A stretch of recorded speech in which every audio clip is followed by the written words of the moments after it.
ہم اپنی جان کی دشمن کو جان کہتے ہیں، وطن کی اسی مٹی کو ہندوستان کہتے ہیں۔ وفاداری وطن سے ہو یہی اسلام کہتا ہے، وفاداری وطن سے ہو یہی اسلام کہتا ہے۔ ہم دل کے ہر گوشے میں ہندوستان رکھتے ہیں۔ برادران ملت، ہمارا ملک ہندوستان ایک جمہوری ملک ہے۔ اسے جمہوریہ بنے ہوئے نصف صدی گزر چکی ہے۔ اس طویل مدت میں ہم نے ترقی کی بہت سی منزلیں طے کیے، قوموں اور برادریوں میں اپنا ایک منفرد اور ممتاز مقام بنایا، اور فخر کے ساتھ جمہوریت کے پرسکون سائے میں ٹھنڈے سانس لیے، کیونکہ ملک جمہوریت میں سبھی مذہبوں کے ماننے والوں کو مذہبی آزادی اور قومی حقوق ملتے ہیں۔ میرے محترم بزرگوں اور دوستوں، آئیے سابقہ 75 سالوں میں آئین کی فعالیت اور ان کی افادیت کو سامنے رکھ کر دیکھیں اور یہ فیصلہ کریں کہ کمی آئین میں ہے یا ان کی پالیسی میں ہے یا موجودہ حکومت کی نیت و نظر میں ہے۔ دوستو، ہمارے آئین کی تشکیل کا عمل ان معتبر اور محب وطن لیڈروں کے ذریعے وجود میں آیا، جنہوں نے وطن عزیز میں اس قانون کو نافذ کرنے کے نتیجے میں ایک ایسے معاشرہ کا خواب اپنے سینوں میں پیوست کر رکھا تھا کہ جس میں سیاسی، سماجی، اقتصادی انصاف کرتے وقت نسلی، گروہی، علاقائی، لسانی، مذہبی اور معاشرتی تعصب کو کوئی جگہ نہ ملے، اونچ نیچ، ذات پات اور مذہب کی بنیاد پر فیصلے کی کوئی گنجائش نہ ہو، سب کو عزت و احترام ملے، سب کو برابری کا درجہ ملے، سب کو اظہار خیال کی آزادی ہو، مظلومی اور بے کسی سے انہیں چھٹکارا ملے۔ اسی لیے ڈاکٹر بھیم راؤ امبیڈکر، مہاتما گاندھی، پنڈت جواہر لال نہرو اور مولانا ابوالکلام آزاد جیسے لیڈروں کی جدوجہد اور کوششوں کے بعد یہ جامع آئین بنا اور نافذ ہوا۔ لیکن اتنے سالوں کے بعد بھی اچھے نتائج مرتب نہ ہو سکے۔ صدر جمہوریہ نے اپنے ایک خطاب میں کہا اور خوب کہا کہ آئین مکمل ہے، وہ بے مثال ہے، نہ ان کی جامعیت میں کوئی کمی ہے، نہ ان کی فعالیت اور افادیت میں کوئی نقص ہے۔ اگر خرابی ہے تو ان لوگوں میں ہے جن پر ان کے نافذ کرنے کی ذمہ داری ہے۔ کس قدر افسوس کی بات ہے کہ آج بھی ہزاروں گاؤں بجلی سے محروم ہیں، آج بھی ہزاروں گاؤں اچھے سڑک سے محروم ہیں، آج بھی ہزاروں گاؤں دواخانوں اور میڈیکلوں سے محروم ہیں، آج بھی لوگوں کو گندے پانی پینے کی وجہ سے موت ہو رہی ہے۔ افسوس کہ کروڑوں لوگوں تک یہ قانون پہنچ نہ سکا۔ صدر جمہوریہ کا یہ جملہ کہ مظلوم و مفلس کی آہ سے بچو، کہیں ایسا نہ ہو کہ ان کے اندر کی آگ تمہیں جلا کر خاک کر دے، کہیں یہ نہ ہو کہ ایسا سیلاب آ جائے جس سے بچنا ممکن نہ ہو۔ آج کے سیاستدانوں کو تنبیہ ہے کہ وہ اپنی گندی حرکتوں سے باز آ جائے، ظلم و طغیان کو چھوڑ کر سیاسی و سماجی اور جمہوریت پسندی کو اختیار کر لے۔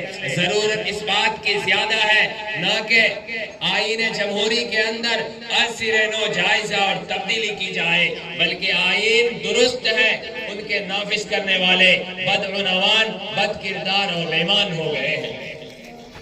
آج کی فاشسٹ طاقتیں نہیں چاہتی کہ جمہوریت میں سیکولرزم کا کوئی باب موجود رہے۔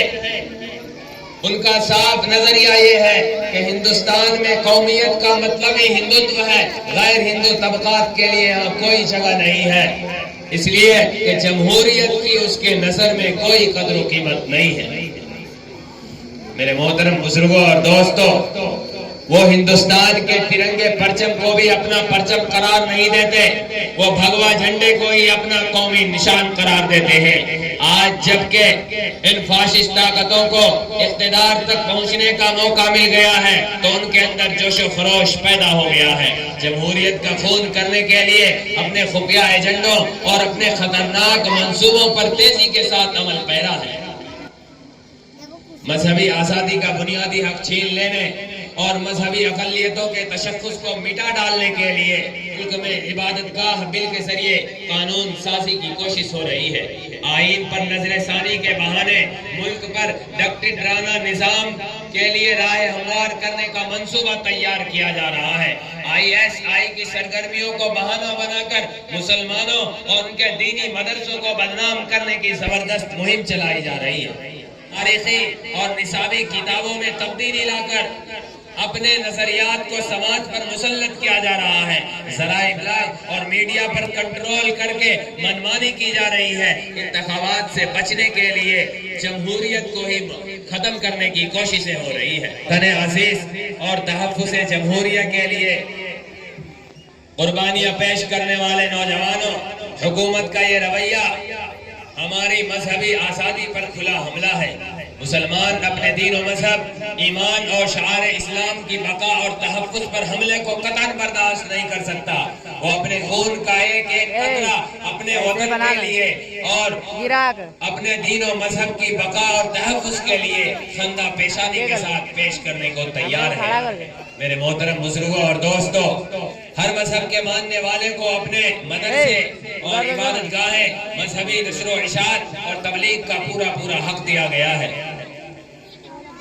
آئین میں دیے گئے حقوق کے خلاف کوئی بھی عمل ہو وہ غیر آئینی نہیں بلکہ غیر قانونی اور جمہوریت کو پامال کرنے کی ناپاک منصوبہ بند سازش ہے۔ اس لیے آج حکومت چاہتی ہے کہ مدرسے بند کر کے عبادت گاہوں پر پابندی لگا کر مسلمان بچوں کو دینی مذہب سے دور کر کے ارتداد کے گڑھے میں ڈھکیلنا چاہتی ہے، جبکہ یہی مدرسے بہترین اور مہذب شہری تیار کرنے کی قابل ستائش کارخانے ہیں۔